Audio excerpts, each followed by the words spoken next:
हमारे हाजी हमारे सतगुरु महाराज, इनके नाम से शताब्दी महोत्सव के उपलक्ष्य में मनाया गया है और मनाया जा रहा है। आज शुभ शुरुआत है और आज एक मुजफ्फरनगर की पवित्र धरती के ऊपर सबको निमंत्रित किया गया। इसलिए निमंत्रित किया गया कि सुंदर साथ को तो पता है हमारा विधान संप्रदाय क्या है, हमारा कृष्ण प्रणामी धर्म क्या है, हमारी वाणी क्या है, राज्य कौन है, सबको पता है। लेकिन पिया प्राणनाथ जी ने ये कहा कि दुनिया वालों को भी बता दो कि परब्रह्म अक्षरातीत सच्चिदानंद स्वरूप परमात्मा जगत में आएगा। दुनिया बेचारी भटक रही है, जिसको भी माने वो परमात्मा मानते हैं। मेरे साथियों, विरोध हमारा क्या ही नहीं है, लेकिन जो अवतारी पुरुष है, जो जन्म लेता है और अवश्य जो जन्मेगा वो मरेगा, और जो जन्म लेता है और मरता है उसको परमात्मा कहलाने का अधिकार नहीं है। कोई मानता है, हमारा कोई विरोध नहीं है। अगर ये जो परमात्मा होता तो सत्य, आगे हमारे पूर्व वक्ताओं ने बता दिया, सतयुग से लेकर एक कलयुग के 28वीं चौकड़ी तक परमात्मा नहीं था, अवतारी पुरुष था। तो समय तो है नहीं, 5 मिनट मेरे पास बची है। सुंदरता जी, मैं एक ही बात बताऊंगा कि 84 लाख योनियों में हमें चाहे शेर बने हो, सर्प बने हो, चित्ता बने हो, बाघ बने हो, गाय बने हो, गधे बने हो, उस योनियों में मुक्ति तो लिखी है नहीं। कितना भी शेर बन जाओ, मुक्ति मिलने वाली नहीं है। तो मुक्ति कब मिलेगी, ये मनुष्य अवतार में। तो 5 मिनट के लिए बस ध्यान के साथ। और अभी अभी मेरे पूर्व वक्ता को महाराज जी ने कहा कि रामायण में लिखा है मनुष्य तन देवों को भी दुर्लभ है। ये हीरा जन्म आपको और हमको मिला है, तो इतना सोचना जरूरी है कि क्या बच्चे पैदा करने के लिए, बिल्डिंगें खड़ी करने के लिए, या कारें या फ्रिज बसाने के लिए मिला है। मेरे साथियों, इससे तो पशु और पक्षी भी अच्छे हैं। हम जीवन भर में एक बंगला बनाते, एक बंगला। पक्षियों हर साल नया बिल्डिंग बनाते, हर साल। नो आर्किटेक्ट, नो इंजीनियर, कुछ नहीं, वो भी बच्चे पैदा करते। हम तो पैदा होने से पहले सर्टिफिकेट बनवा देते, हमारे इस बच्चे का इतना सर्टिफिकेट, इतना बच्चे का इस सर्टिफिकेट। पक्षियों कभी सोचते नहीं कि आज खिलाया बच्चों को, कल क्या खिलाएंगे। लेकिन शास्त्रों में जो लिखा है वो ये लिखा है कि सारी योनियों में उत्तम योनि है तो मनुष्य अवतार है। क्योंकि परमात्मा ने, भाई प्लीज जरा प्लीज, परमात्मा ने मनुष्य को ब्रेन पावर दिया है, जिसको कहते हैं बुद्धि, विवेक। और मानव, तू सोच ले, तू विचार कर ले कि तू किसका ध्यान करेगा, किसका स्मरण करेगा, किसके चरणों में आएगा तो तुझे मुक्ति मिलेगा। बोलो श्री प्राणनाथ।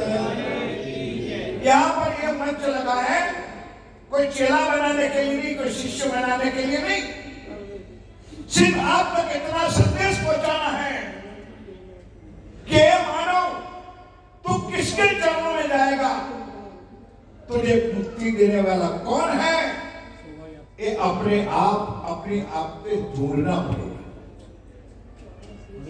जिसको वेदों में पूर्ण ब्रह्म कहा है, जिसको सच्चिदानंद कहा है, जिसको अक्षरातीत कहा है, गीता में उत्तम पुरुष कहा है, बात तो बहुत लंबी चौड़ी है। कुरान में कुल्हू अल्लाह है कहा है, वही परमात्मा है। और ये बात पूर्ण ब्रह्म परमात्मा अक्षरातीत Shri Prannath, Prannath not a name of body. साथियों, 24 अवतारों में प्राणनाथ लिस्ट में कभी नहीं आएगा। प्राणनाथ आत्मा का मालिक है, उसको हम प्राणनाथ कहते हैं। इसका नाम का जयकार है, बोलो श्री प्राणनाथ की जय। तो शास्त्रों में लिखा है, एक बार भगवान शिव जी अपनी पत्नी धर्मपत्नी माता उमा के साथ विहार कर रहे थे और करते करते विंध्याचल पर्वत के ऊपर से प्रसार हो रहे थे। शास्त्रों में लिखी हुई बात बता रहा हूं मेरे साथियों। आज हमारा घूमट जी दरबार पन्ना जी में विराजमान है, उस टाइम में जंगल था।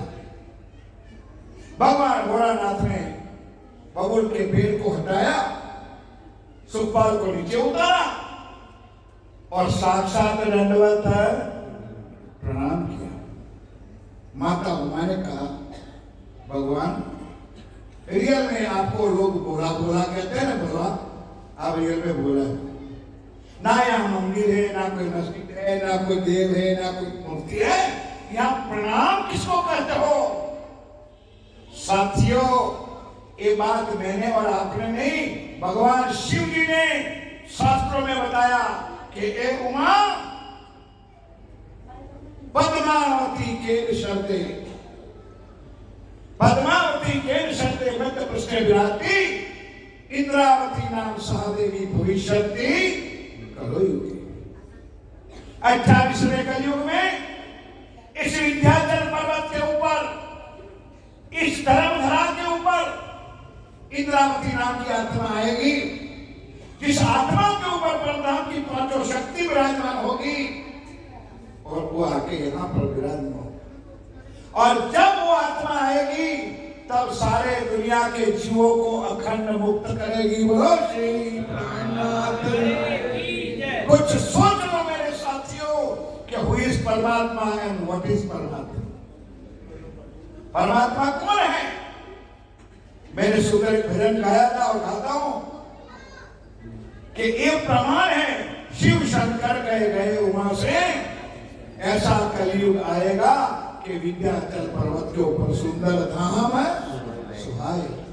सुंदर भजन है, सुंदरता नहीं कई बार गाया जाता है। तो बस इतनी प्रार्थना करता हूं कि एक सुंदर बना हुआ मनुष्य अवतार, मनुष्य तन सार्थक करना हो तो एक पार ब्रह्म, यहां सामने एक चौपाई लिखी है, पार ब्रह्म तो पूर्ण एक है, ये तो अनेक परमेश्वर कहावे, अनेक पंथ शब्द जुदे जुदे और सब कोई शास्त्रों बुलावे।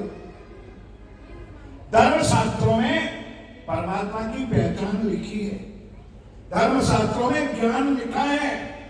तो मेरे साथियों, उस ज्ञान को प्राप्त करने के लिए सबसे पहले सच्चे सद्गुरु, जो आज हमारे विपुल का प्रागट्य दिन हम मना रहे हैं, ऐसे सच्चे सद्गुरु की खोज करो और सद्गुरु सच्चे मिलेंगे तो आपको पार ब्रह्म की पहचान करेंगे, उनके चरण कमल पकड़ाएंगे और भवसागर से पार उतारेंगे। बोलो श्री प्राणनाथ। बस इतना ही स्वीकारो, क्योंकि समय नहीं है। सुंदरता जी, हमारे डॉक्टर साहब ने पूरा ब्रह्मांड खड़ा कर दिया और इतने विद्वानों को बुलाया है तो सबको सुनना है, इसलिए समय की पाबंदी है। मैं क्षमा चाहता हूँ, बाकी समय मिलेगा राज्य की कृपा से, आगे आगे देखे जाएंगे।